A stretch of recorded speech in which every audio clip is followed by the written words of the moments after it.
I dedicate this award to Almighty, my Creator, the heaven and earth, and to my husband, Femi Phillips Oroni, ọmọ ewé ìgbàṣọ ní Yorùbá, pẹ́pẹ́pẹ́ ewé ẹni lóra wọn, ọmọ onífẹ̀kẹ́ láfẹ̀kẹ́ lé ìpẹ́tù, ìgbòho afẹ́tì ẹ̀là lásán, oníbẹ̀ bá dáké, ẹ̀mí faradé, bẹ́ẹ̀ dókò, ẹ̀rù fọlọ́pọ̀, òun làkọ́dá, bẹ́ẹ̀ dóhùn, ẹ̀bìrì. Thank you everybody. Ìṣọ́ ọmọ gẹ́gẹ́, èmi ò jẹ̀bù, mo ṣe èmi ṣọ́ ọmọ gẹ́gẹ́. Ẹ̀yin ọmọ yẹn mi bílẹ̀ ti àdédé náà ń lọ ṣe sí pírọ́blẹ́mù. Orúkọ mi lọ́ba Táyọ̀ Àmọ̀kàdé mọ̀ lóko sàtọ̀ ọmọ ológun sọ̀rọ̀ olóko gbèrè. Àwọn ọmọ mi mú bẹ́ẹ̀ mọ́mọ́ rè gbé lóko kó bẹ́ẹ̀ náà rí ìpínlẹ̀ náà kó bẹ́ẹ̀ ní ìfẹ́ nígbó.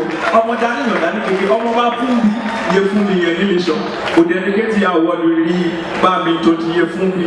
Àwọn rè jẹ́ sọ́kọ̀ àwọn rè fún mi ní ìkọ̀kọ̀rẹ́ tó ti èbìrì kò jẹ́ òun ẹ̀ṣẹ̀ òun ẹ̀ City people.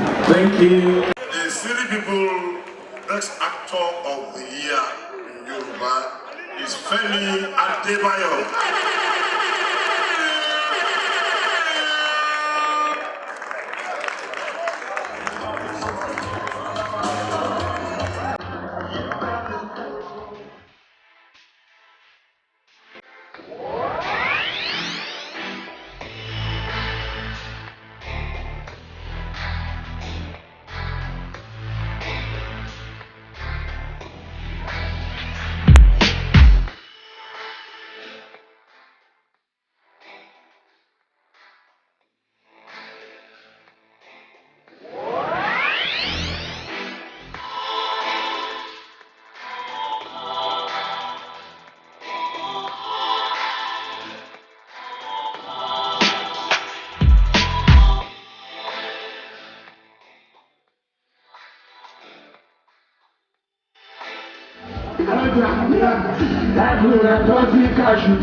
Ayé tí mo wá mi ò wá jẹ̀yà, mo ti ṣe ìbomi pẹ̀lú ràpàdà, mo lè ti fọwọ́ wẹ̀wọ́ pẹ̀lú àgbàlagbà.